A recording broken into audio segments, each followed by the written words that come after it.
We are live, sir. Greetings to all the participants. We are indeed happy to extend a warm welcome to all of you. Today marks a milestone for Anekdhara, for it is the 50th webinar, and there can't be a more vital theme than discrimination and inequity in India's higher education to commemorate this milestone. Greetings to all the participants. We are indeed happy to extend a warm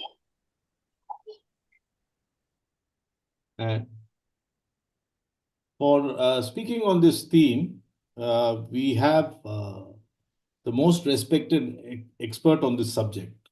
The theme today is most relevant, not just because of the UGC guidelines recently in the news or their legal status, but also in the context of the statement of a vice chancellor of a national university, a VC, no less, who said and reduced caste atrocities to a permanent victimhood drug that blacks and Dalits have imbibed. So, as atrocities are, on the one hand, as prevalent and increasing today, there is also a certain perverse opinion and attitude which is now being aired right in public. There can't be a more relevant theme today. We have Kartikeya Mishra to anchor the discussion. And I will now make a short introduction of my friend Kartikeya. Kartikeya Mishra is an educator and a social impact professional with hands-on experience in teaching, policy research, and academic content development. He completed the prestigious Teach for India Fellowship, a 2-year leadership program focused on addressing educational inequity, where he taught English and social studies in an underserved CBSE school. He also contributed to impactful policy work through the Policy in Action Fellowship and served as a research assistant for an ICHR-backed project. Kartikeya holds a bachelor's degree in history from the University of Delhi and is currently pursuing bachelor's in education to strengthen his pedagogical foundation. The floor is yours now, Kartikeya. Thank you so much, Madhu sir. Good evening to everyone joining us today. On behalf of Anekdhara, I warmly welcome you to this important and timely conversation on discrimination and inequity in India's higher education. Higher education is often imagined as a meritocratic space, a realm where talent alone determines success. Universities are meant to be sites of critical inquiry, social mobility, and democratic participation. Yet, we must ask ourselves who enters these institutions, who thrives within them, who remains invisible, and who exists silently. India has witnessed an unprecedented expansion of its higher educational system, but expansion does not automatically translate into equity. Beneath the statistics of enrollment and gross enrollment ratios lie deeper questions about representation, structural barriers, campus climate, and institutional culture. Discrimination in higher education is not always overt. Sometimes it is embedded in access to networks, research supervision, language privilege, evaluation practices, and subtle exclusions that shape student trajectories.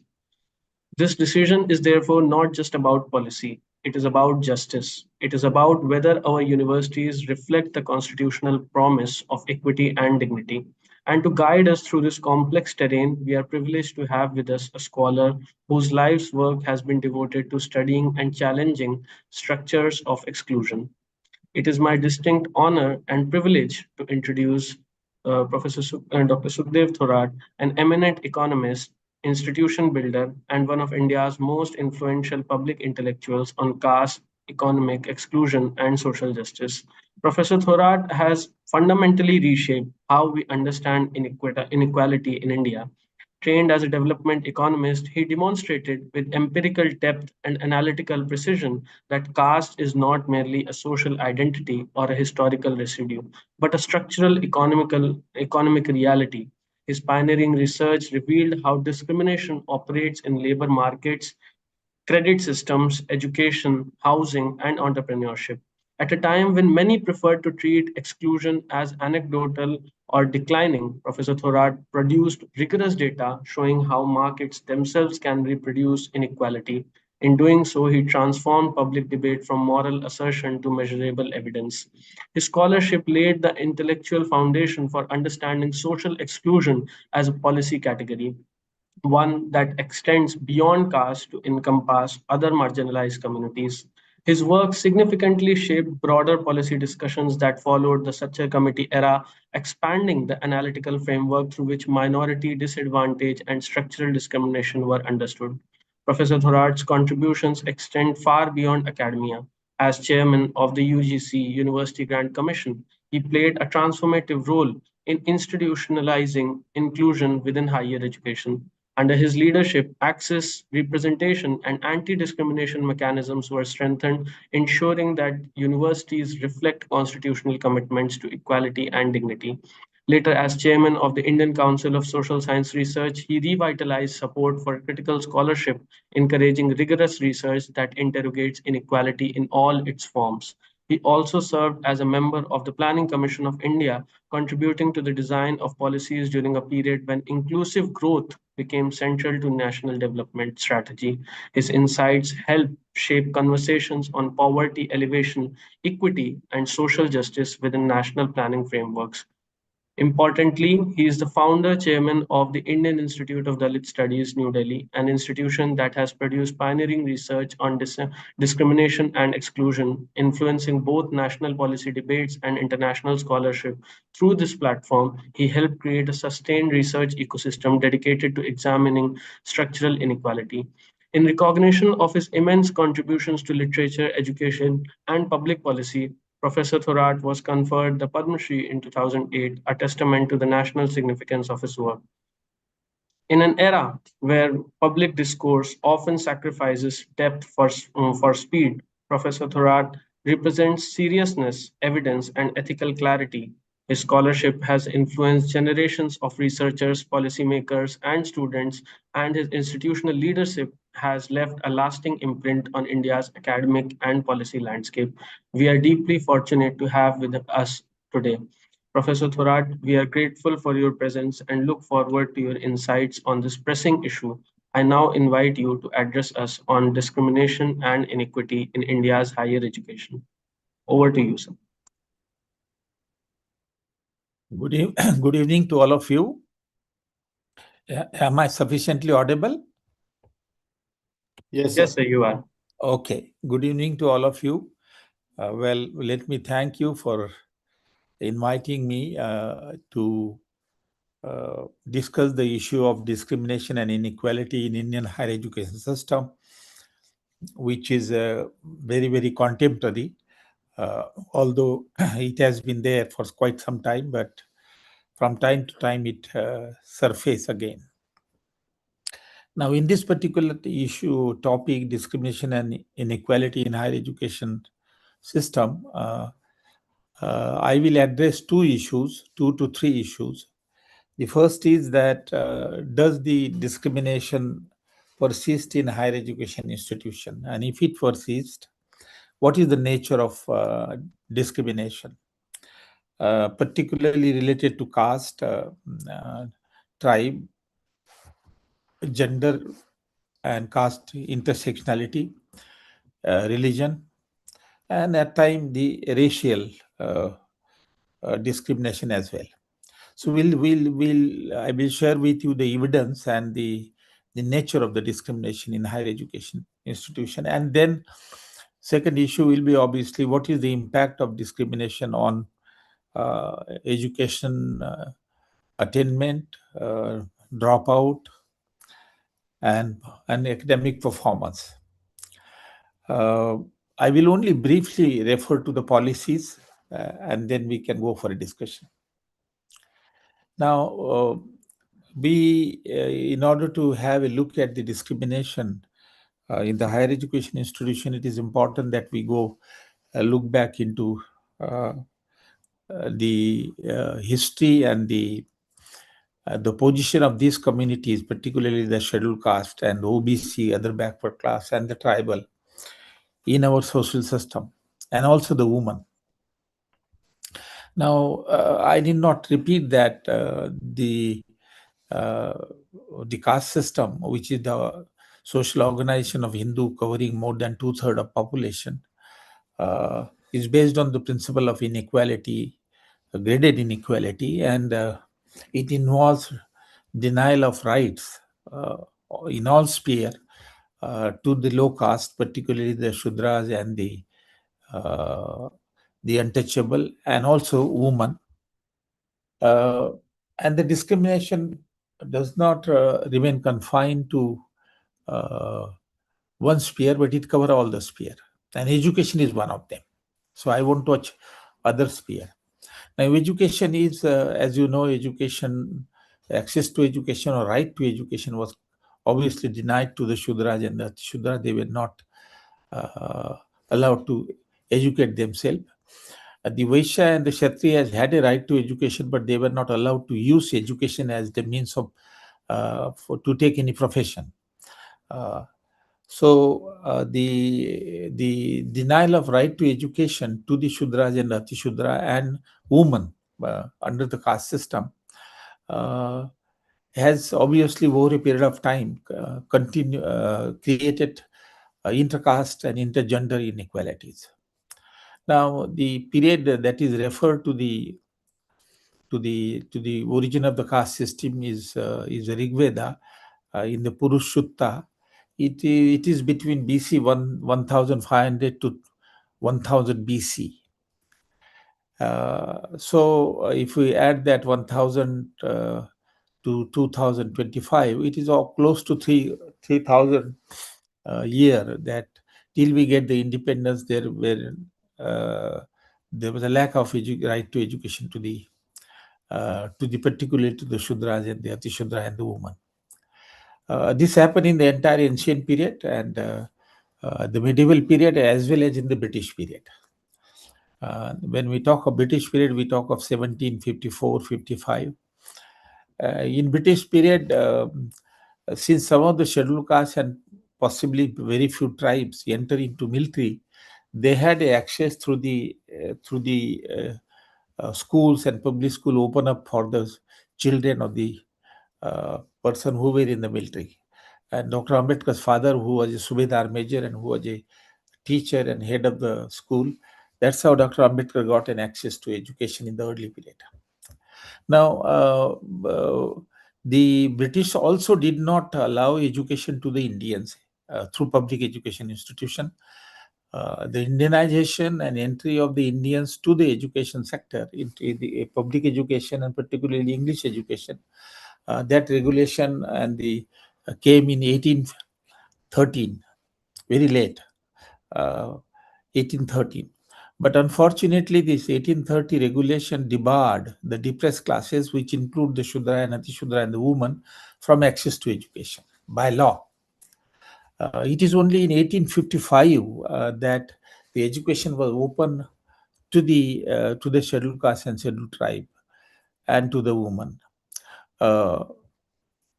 Particularly the scheduled caste and scheduled tribe. So 1855 is the beginning of access to education.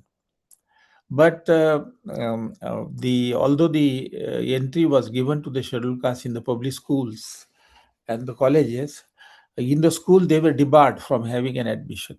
They will not be enrolled. There is a story of a student from Karnataka, Dharwad, who went to the public school in Dharwad for admission because Britishers had opened this.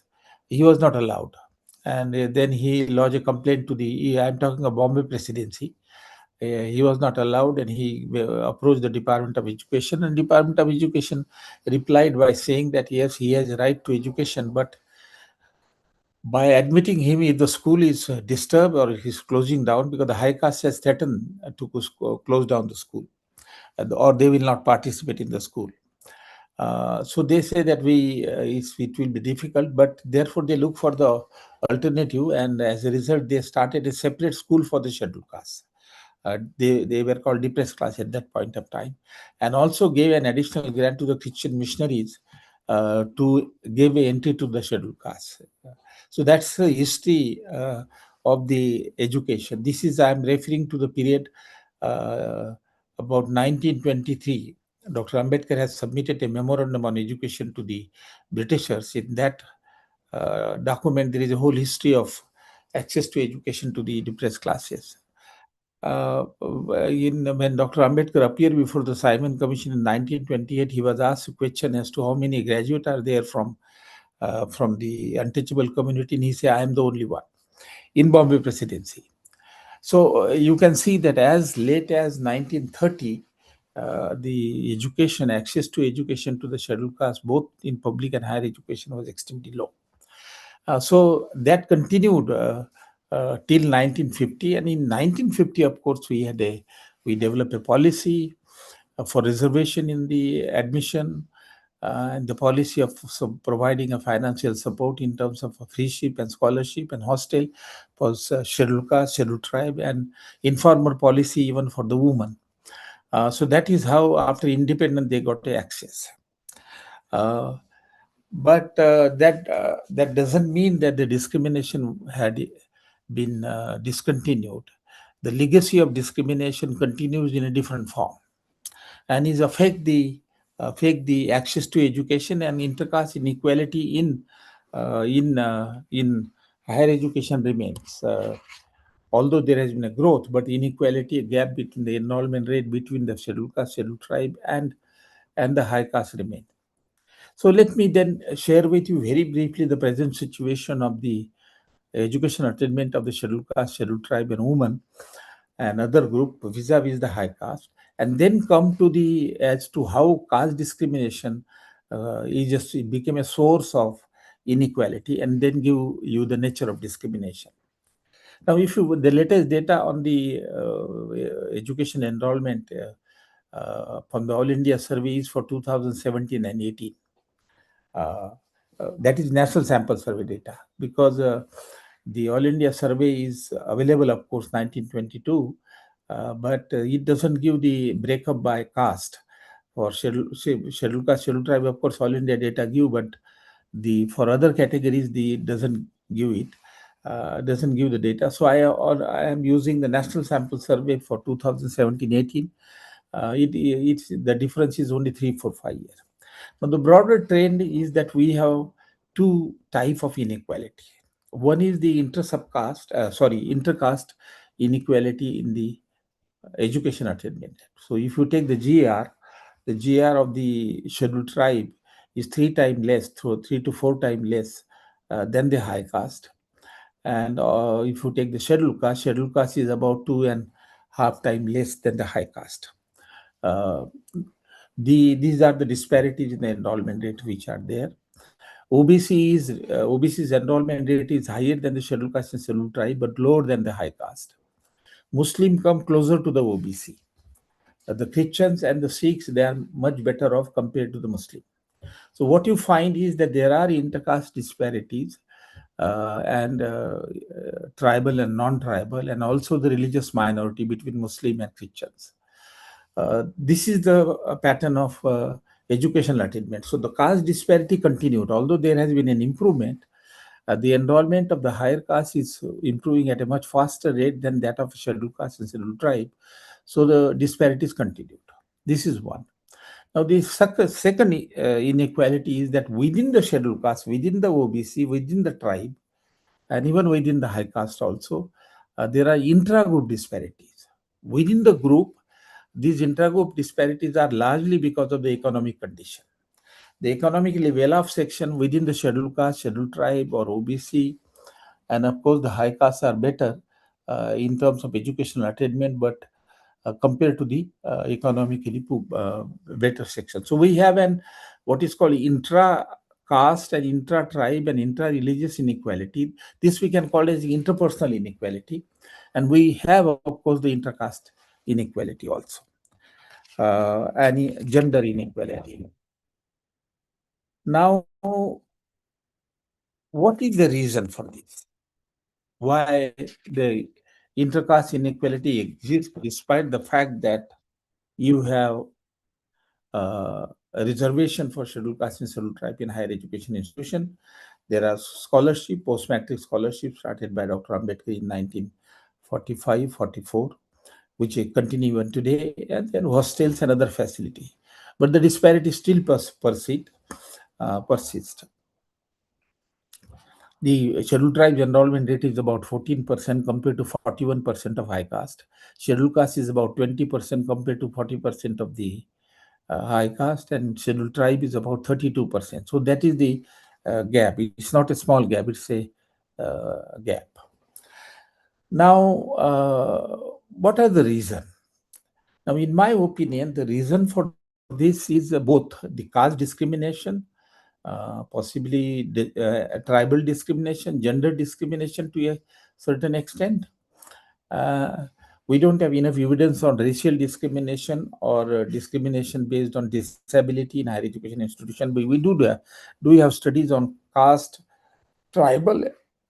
We don't have studies on OBC as in detail as we have for scheduled castes. So my observation is that the discrimination is one of the factor which pull down the enrollment rate and admission of the scheduled caste and scheduled tribe in the higher education institutions, and that also result to high dropout and poor performance compared to the high caste. Our caste system is obviously based on the graded inequality. It's not the bipolar inequality, poor and non-poor, proletariat and bourgeoisie. It is a graded inequality. As you go down in the caste hierarchy, the inequality increases. And therefore, in education sphere also, the lowest is among the tribe, followed by tribal, then followed by OBC, and then followed by the high caste. So that's how you get the present picture.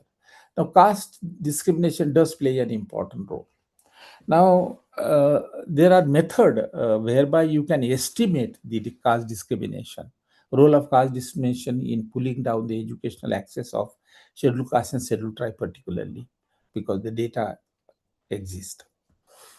We economists have developed a technique, statistical technique to measure the impact of caste discrimination and impact of general factor which are not related to caste.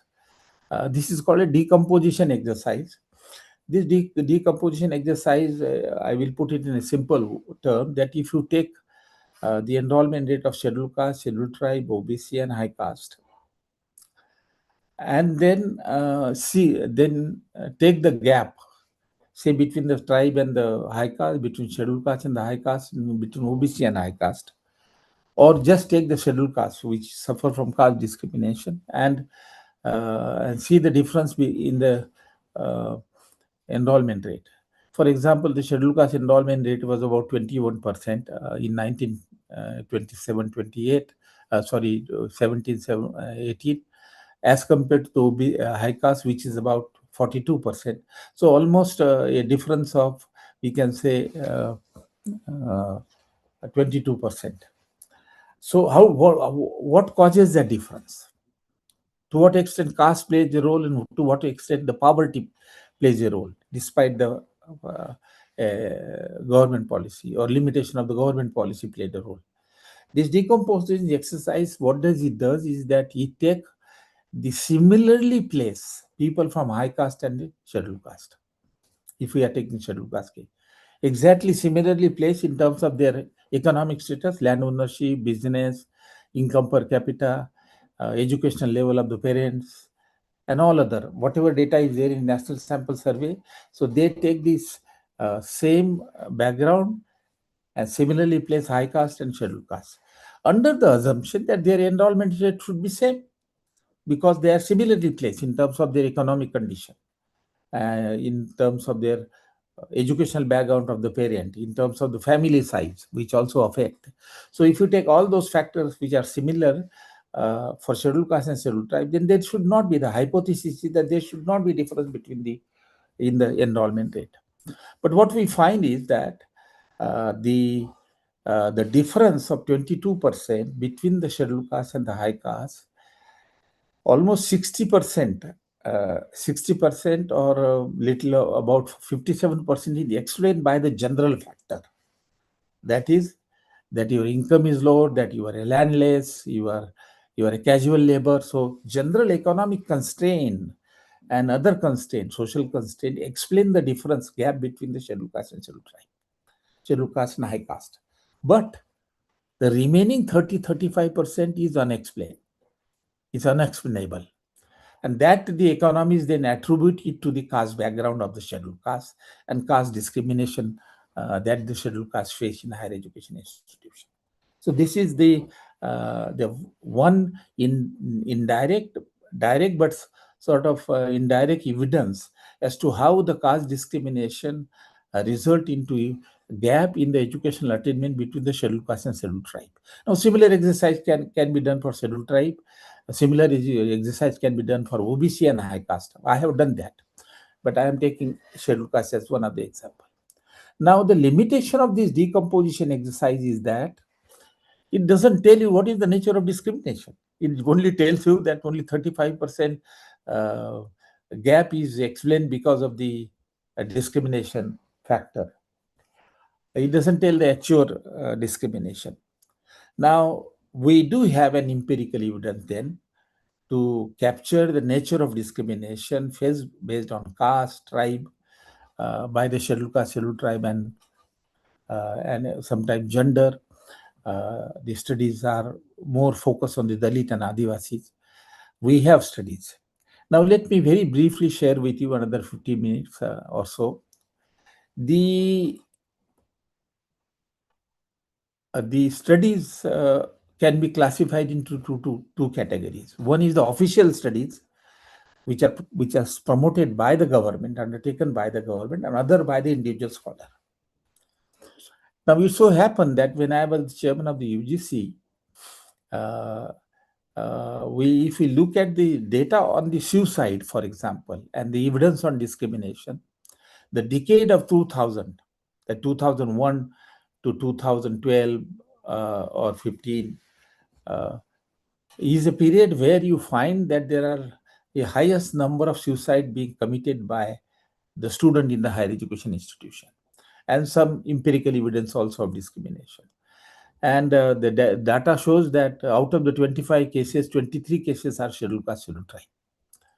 So at that very point, around 2006 or 7, two students from All India Institute of Medical Sciences, India, Delhi, commit suicide. And there was a lot of agitation and all that. So the principal secretary of the Ministry of Health and Family Planning approached me in UGC that they would like me to appoint as a chairman of that committee to examine the reason for the suicide. And if the caste discrimination is the reason, isolation, exclusion, harassment, victimization, I should capture that. Now, I did that. I don't want to go into greater detail. AMS had only 50 scheduled caste students, so I pick up half of the students. And the committee came with the discrimination. A statistical evidence, it came with a discrimination in the All India Institute of Medical Sciences. In three spheres, I developed a methodology that teacher discrimination by teacher of the scheduled caste, scheduled tribe student, by the student, and by the administrator. Now, the teacher's discrimination is in the classroom, in the laboratory. Student discrimination is also in the classroom, but it is also in the hostel, in the peer relationship, social interaction, in games, sport, and administration, of course, the administrative work. Now, I don't have a time to go into greater detail, but this study, for the first time, this is an official study, for the first time, brought out a empirical evidence of the caste discrimination, to which the All India Institute teachers were very angry and upset, and they rejected the report. In fact, then, but they took some suggestion, because the report was submitted to the Ministry of Family Planning and Health. After a year or so, when I was not a chairman of UGC, DECA called me, the director of All India Institute of Medical Science, again to chair another committee. And I said, what is this? You are not accepted my first report. Why do you want me? He said, Professor Thorat, please, I request you, because there is another suicide. So this is the official evidence. Then the Ministry of Education, what happened is that after 2008, this report is 2008. After 2008, there were series of suicide. Now, Satish Deshpande, in his book Inclusive Education, a gentleman called Anup Kumar has given a table of the suicide of 18 cases of scheduled caste and scheduled tribe. And so you find that after 2008, there were series of suicide up to 2011. And therefore, this study was conducted. There were suicide in JNU, there were suicide in IIT Delhi. Then I was requesting Minister of Education to pass regulation to prevent discrimination, but it took time. And when then Kapil Sibal came as Minister of Education, he took the initiative and he asked me to prepare a draft. So I prepared some draft with the help of the National Campaign on Dalit Human Rights, submitted to the ministry, and Kapil Sibal then forced the UGC chairman to bring out a regulation. That is the background of uh, the 2012 regulation. Now, ministry also asked me to sponsor the study because I was the chairman of the ICSR. So I sponsored a study on behalf of the Institute of National Planning and Administration. Then I also give 16, some 20 lakh to Sukumar, who is a professor in political science in Delhi. So two studies were undertaken because my study was only All India Institute of Medical Science. So NUPA, National Institute of Education Planning and Administration, pick up certain state university and certain undergraduate colleges all over India. And Sukumar pick up 6 university, 10 university, 5 central university, 5 state university. And to cut the story short, they came with a similar evidence of a very massive and widespread discrimination of the scheduled caste and scheduled tribe, and particularly the Dalit girl or scheduled caste girl in the state university and undergraduate colleges and the central university as well. After that, the discrimination suicide cases continue. So if you look at the literature, there is a lot of the many scholars intervene and they began a study. So if you look at the literature, there are at least 7 to 8 studies where they have picked up the sample of MPhil PhD student and undergraduate student and talked to them and interviewed them. So my study was basically through question, although I had some interaction, but the Nipa and Sukumar study, they interviewed personally, because there are case studies and there are life stories. So these all later people studies are based on a discussion with the PhD scholar. Then by that time the Vemula suicide had become very, it shook the conscience of the nation. Payal Tagdi from Bombay, and then Solunke from IIT Mumbai. And in Solunke, in IIT Mumbai, I was also called to give a lecture.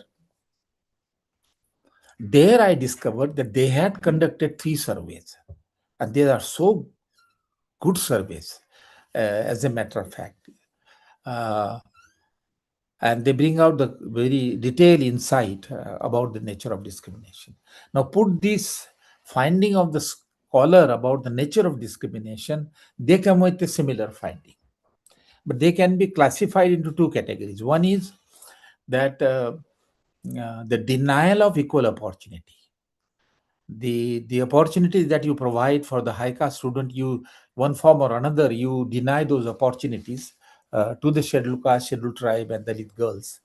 And there are different forms, that you start with admission, that you, in that interview, you are asked to question in a manner such that they are obviously very discriminatory and you don't get admission.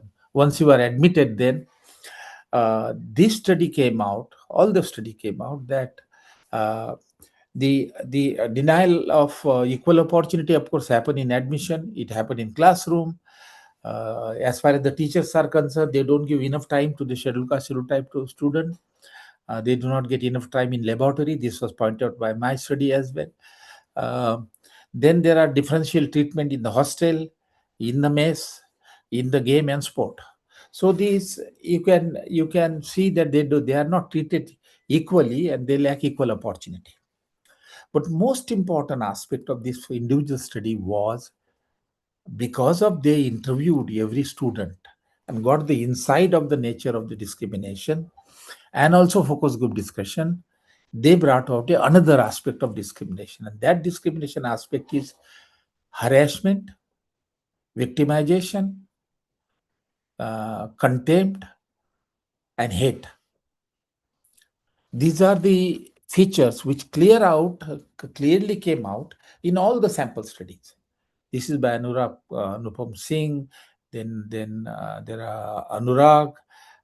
Then Satish Deshpande for Karnataka, because we had submitted that report on Karnataka. So I had asked him to study the discrimination. So Satish Deshpande, and there are other scholars.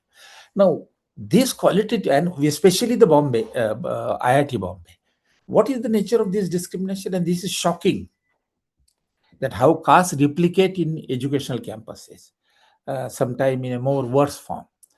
Now, what happened? What are the messages from this? That this study said that the moment scheduled caste students enter into the higher education institution, first thing is through the intersocial relation, the attempt by the higher caste is to find out your caste background. Unless you know the caste background of your colleagues, you don't decide to include in your peer group or peer circle. Now, there are ways of finding out the caste background both by teacher as well as by student. There are case studies and very pathetic studies. The teacher is insisting to tell the scheduled caste student his surname, because surname only provide a clue for your caste. But then the Delhi and the IIT Mumbai, they came with evidence that they will first ask the JRE score, and when they discovered the score ranking is very low, then they realize that he must be from the scheduled caste and scheduled tribe. So the first attempt is to identify your caste background. Without that, they don't develop relations. Now, once the caste background is found out, then the isolation and exclusion and victimization, harassment starts. And that victimization is both by teacher and the student. Now, a couple of examples I'll give, and then I will switch over to other issue. The examples are such that first is that they are condemned because they come in reserve category. They condemn because they come with a low cutoff, with low mark. They are condemned because they get scholarship. They are condemned that they get jobs under reservation.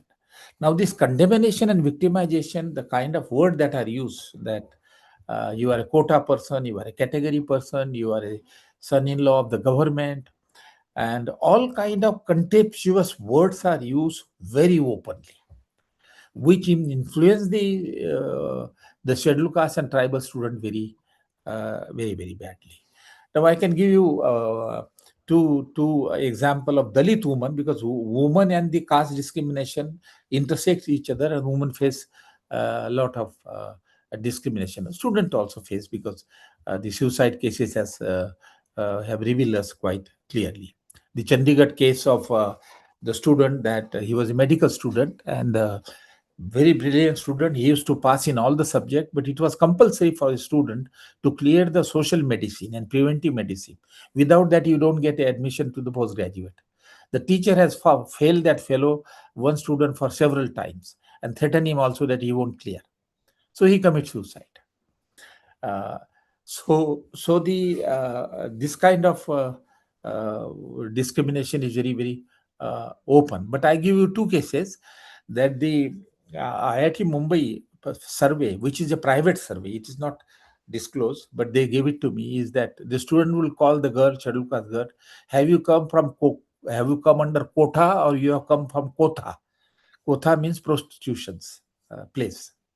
Now, this is the meanness and low level of the high caste student. Those who are now talking about that there doesn't exist discrimination and it is a Dalit victimhood, I don't have a word to condemn them. Then there are tribal girls, which face discrimination, that your better place is forest. You should work in the forest. Why are you sitting here? Um, so there are this kind of humiliations. Then the supervisor, they won't supervise properly. They will condemn. One of the students has given a story that he wrote a term paper, and obviously there were some English spelling mistakes. So teacher called him that you don't even understand English, you can't write. Why are you do PhD? So this psychological hammering and harm is a day-to-day affair. They use the word. It's a day-to-day affair. It is not a one-time affair. It's a day-to-day affair. There is a study by even one of the foreigner also who has examined the day-to-day relation between the high caste student, teachers, and others on a regular basis, on a day-to-day basis. Now, so there are the Anup has examined the cases of suicide, 18 cases. There it appears that both teacher, institution, and student both are responsible for suicide. Vemula's case is directly the institution. This vice chancellor had no understanding that yes, if he has committed something, you punish him, but you cannot put him out of bound and also do not give his scholarship for 6 months. He was so poor. So this is an institutional, that's why it's called institutional murder. The Payal Tagdi is the three girls. They used to condemn her regularly. And so this girl then later on were arrested. The case was registered in atrocity and they were arrested and put behind the bar. So there the role of the student comes in. And the Chandigarh case is teacher. So you find that all stakeholder, teacher, student, and even the administrator, the IIT Mumbai boy has described his story that he said that I was literally on the verge of committing suicide. That is, if you have a low mark, you need a permission for repeat. But they don't allow him to repeat. Or you want to take a more course so that you can finish. He did not get it, but the other would get it. But the administrative officer will condemn him, humiliate him, that you have low grade and that is how you people do it. So he, in his confession, he writes that I was just on the verge of committing a suicide. In IIT Mumbai survey, almost 30% of the students in survey reported that they suffered from health psychological problem because of discrimination. In fact, the IIT Mumbai surveys are very interesting that they had one survey, one gathering where they called the high caste student also. So the scheduled caste student, tribal student will explain their experiences. High caste student will be shocked. And so there are one or two students who said that I feel sorry that is how I used to behave with this student, but I did not know that I was hurting them. Then I asked them GRE scores, and I do not include them in my peer group. So very interesting insight comes from those surveys. So the humiliation, victimization, condemnation result into psychological uh, impact and very poor performance, primarily because of teacher. And the student also don't share. If there is no peer group with the high caste, your social capital is reduced, low. I can give you an example of JNU where I taught it. There, the student groups are formed on the basis of ideology. So the scheduled caste tribal students are in the company of best of the students from SFI. And so they teach, the SFI students teach them. So they improve upon. But in other universities, the peer is on the basis of caste and religion.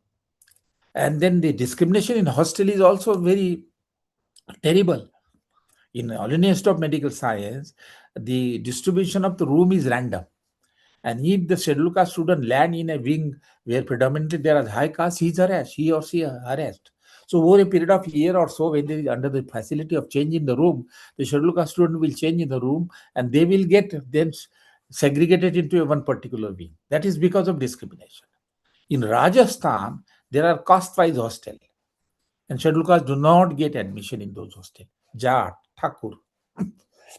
In Rajasthan, story is that even caste students are not allowed to move during the evening, and they cannot sit in the high caste mess. So I think the atmosphere on the higher education institution is not congenial with the for the educational development and upliftment of the scheduled caste despite 2000 regulation. There are case studies from the student from Orissa who says that what wrong I have done. I have come to a place which is very um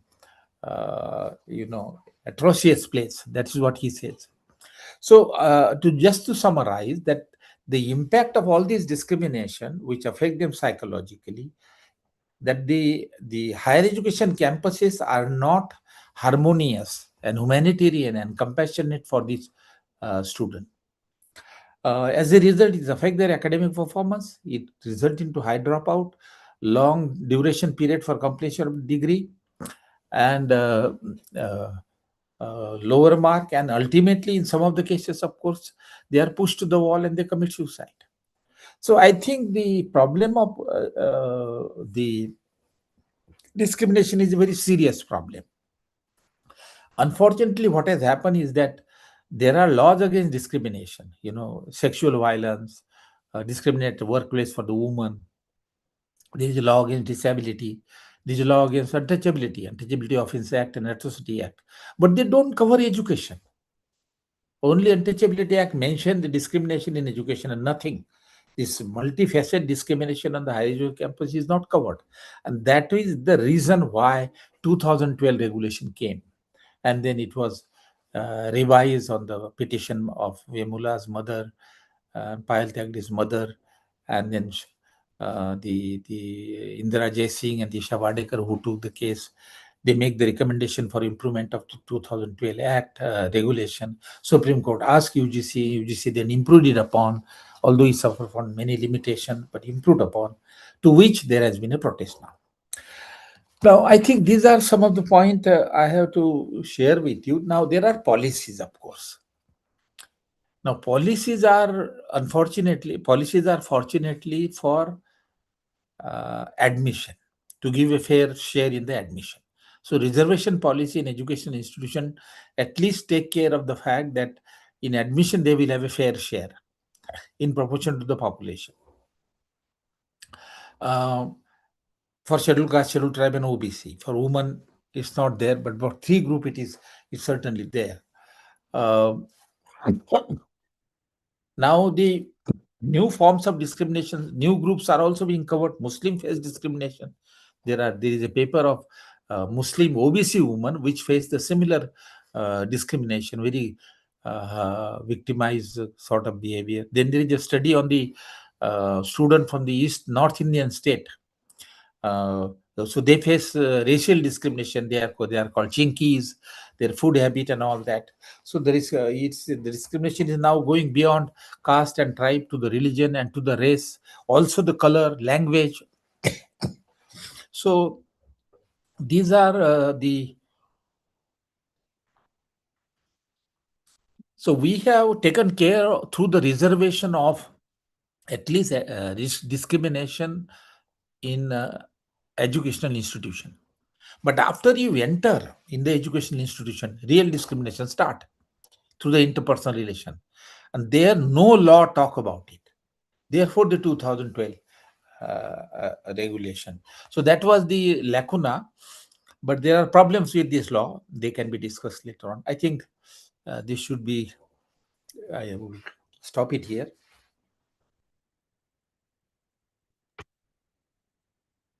I'm audible, right? Yes. Yes. Okay. Yes. Thank you. I would like to sincerely thank Professor Thorat for his insightful and enlightening address. With clear examples, powerful data, and thoughtful explanation of historical roots and causes of discrimination, have given us much deeper understanding of the issue. The experiences Professor Thorat shared from different universities across the country highlighting discrimination in higher education made the discussion even more real and relatable. They reminded us that inequality is not just theoretical, but something many continue to face within institutions meant to promote learning and opportunity. We are truly grateful for your time, honesty, and freedom, sir. Now, with your permission, I would like to move to the next segment and present a few questions that have been sent to us by our viewers. Okay, so the first question is from Shubhra.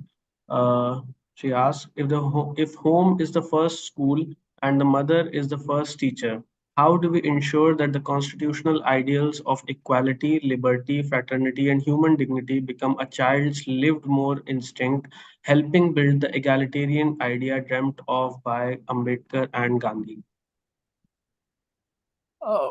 This is a very important question that you know one of the reason why the in 2090s the problem of discrimination on higher education campuses emerged is because of the growing diversity.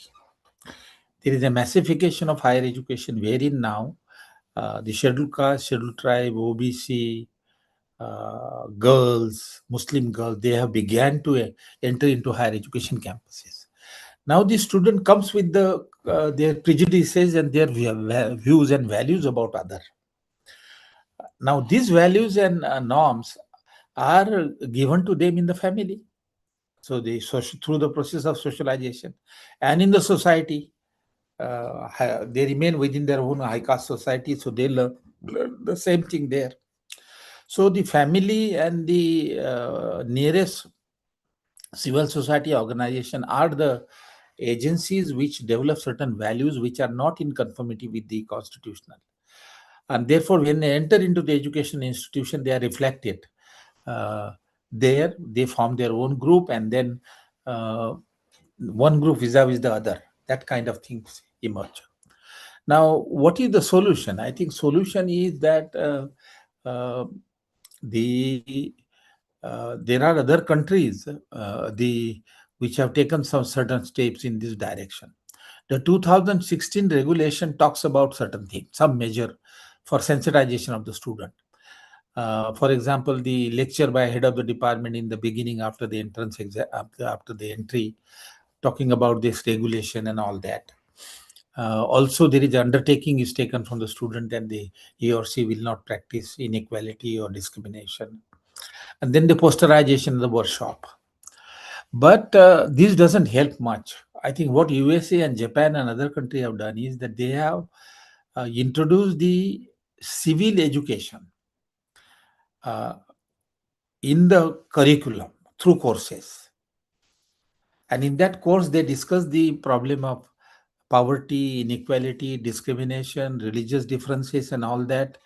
And they also follow a pedagogy where students sit together, share with each other with their religion and all that, so that they began to tolerate the differences and they became more compassionate. So I think the course, regular course, mainstreaming of curriculum framework through a human right education is very important.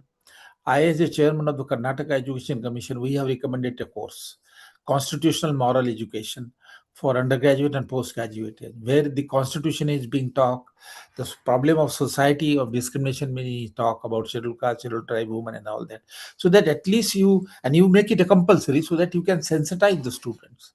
So these are some of the solution. I think we need them very badly. Yes, thank you so much for answering that question. So the next question is from Sahib. He asks, how should merit be defined in unequal societies, and what is the ethical responsibility of historically advantaged groups, at least to have a discourse on these issues? Any strong evidence that they have been grappling rationally with these questions? See, the question of merit is because they go by the formal merit. They go by the cutoff point. They go by the percentage of marks. Now, obviously, the high caste, particularly the Brahmin, for having an access for thousands of years and social capital is being very strong, they will perform better in terms of marks vis-a-vis the scheduled caste and scheduled tribe. Language will be the problem. Now, so therefore, the the constitution has made a provision that these it empower the state to develop policies for providing an equal opportunity for the scheduled caste, scheduled tribe, and women.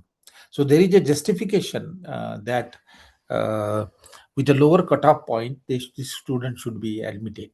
Now here, you are not uh, sort of giving the admission to the student which is absolutely lagging behind. You still have some sort of a minimum threshold, uh, and there will be many general students with that threshold also. So the point is that there has to be an understanding on the part of the high caste student that historically these sections were denied right to education, that and that they had a privileges of this. They don't understand. The new generation do not recognize that through an intergeneration transfer of the educational right and social capital, they are beneficiaries of the privileges which were created by their forefather. They don't understand that. Simply because the education in the family is like that, simply because the religious education is like that. People like Shankaracharya and others are now talking about that constitution should be based on Manusmriti and all that.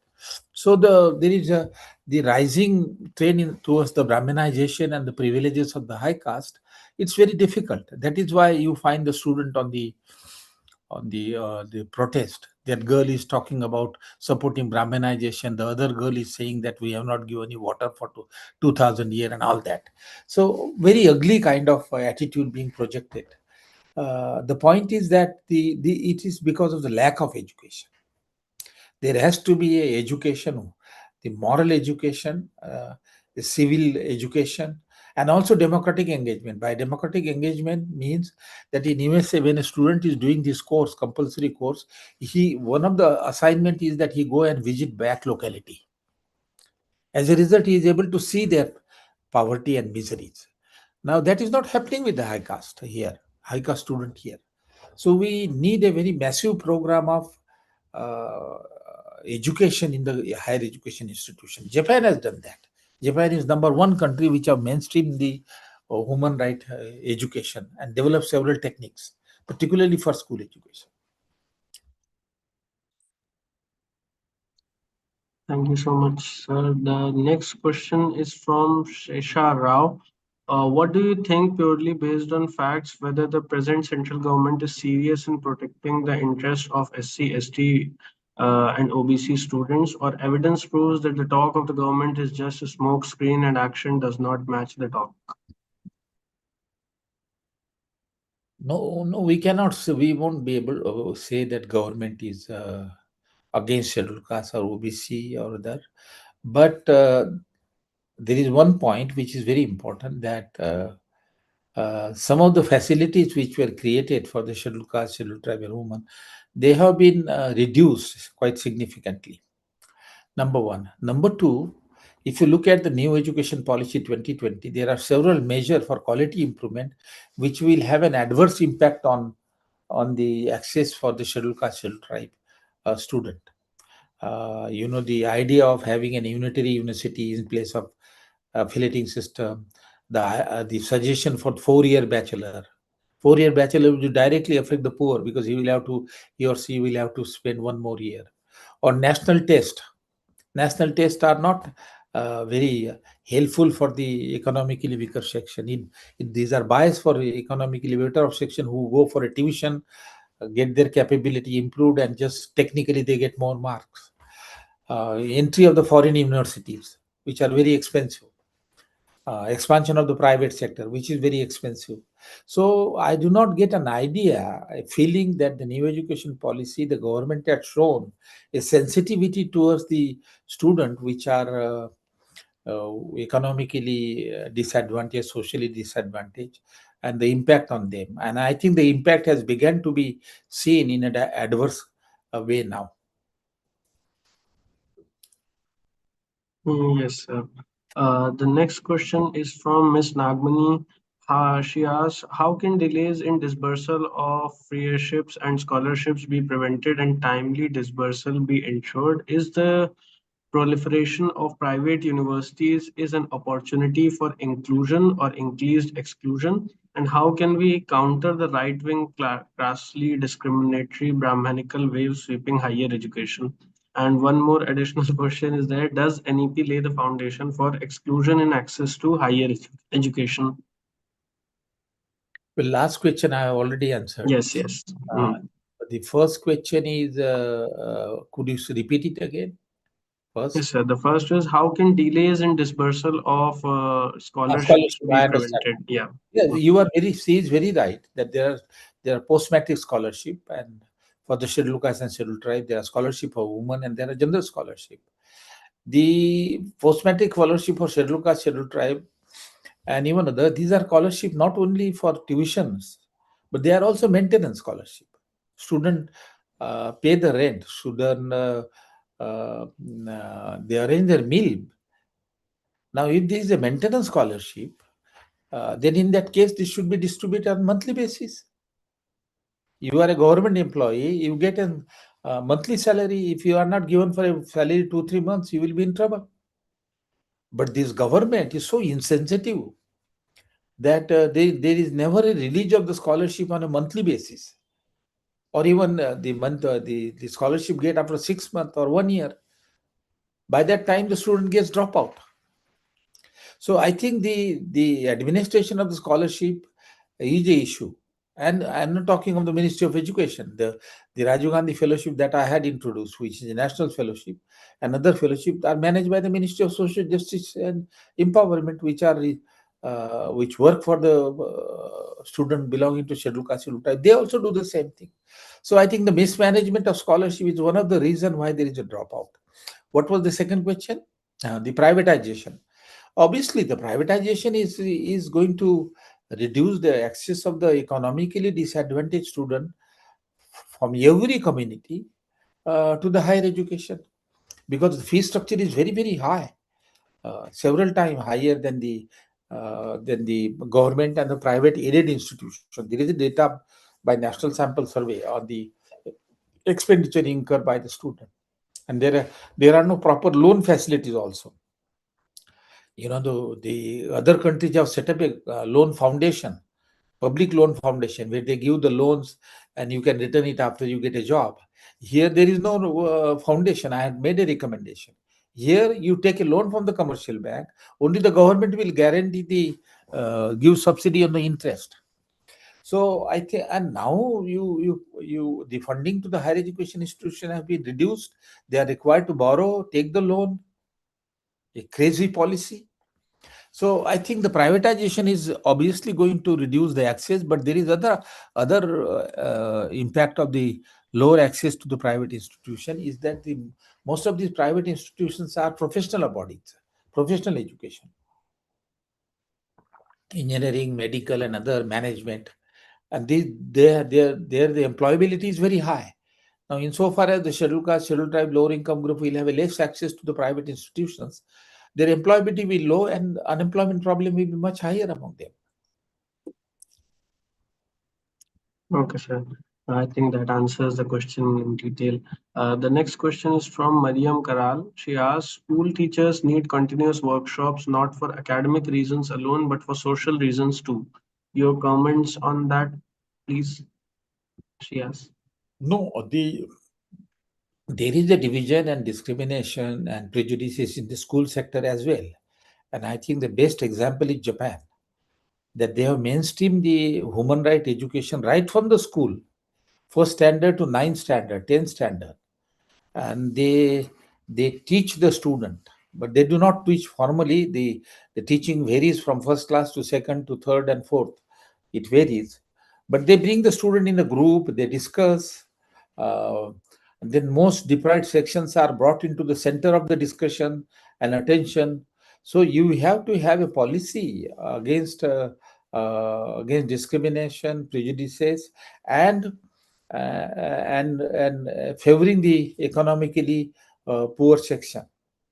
So you have to create a compassionate, humanitarian atmosphere in the school, so that students are they are attended to. And what is happening in school? If the cook of midday meal scheme is Dalit woman, the high caste student would not eat. There are stories after stories. That's the atmosphere. There are the sample studies that I have shared with you. They have given example that how Dalit woman and women from the scavenging community are asked to clean the toilet. Or so this is the torturous and obnoxious atmosphere that we have in the school. Okay. We Uh, need what we are doing for higher education through the 2026 regulation. We need similar step for the school education. The school, about the school, the government is completely silent. Is not talking about. Indeed, sir. Another question is on privatization of higher education, but I believe you have already answered it, so I'm skipping that one. The next is from Bhushanam. He asks, how far have historically advantaged groups meaningfully engaged with structural inequality through acknowledgement, dialogue, data-driven policy debate, and reform participation? Well, I don't know. I can only share with you the experience of JNU and some organizations. I think the student which are a member of the progressive organizations like the student wing of Communist Party of India, Marxists, the Communist Party of India, and then there are other organizations. There, I think the student from different caste and come together and we develop um, a situation where the harmony and support uh, comes in. Now in JNU, the strike is going on against the remark by the vice chancellor and the rustigation of the students. So all the students have come together, but the ideology plays the role, and you have seen the other ideology, and that other ideology is now expanding quite a lot. So there are example, obviously, in different area. I have not studied. Somebody should study it. But there are divide also. Divide are more than the unity. Okay, thank you so much, sir, once again. With this, we conclude the question answer session. Once again, I would like to thank Professor Thorat for his invaluable time, deep insights, and generous engagement with our questions. Uh, I would now like to invite Mr. Gagarin to deliver the vote of thanks. What about next month webinar? Any? Yes, yes. Yeah. As we conclude, I would like to inform our audience that Anekdhara will be organizing its next webinar titled The Idea of Inclusive India, Citizens Defying Communal Divides on 29th of March.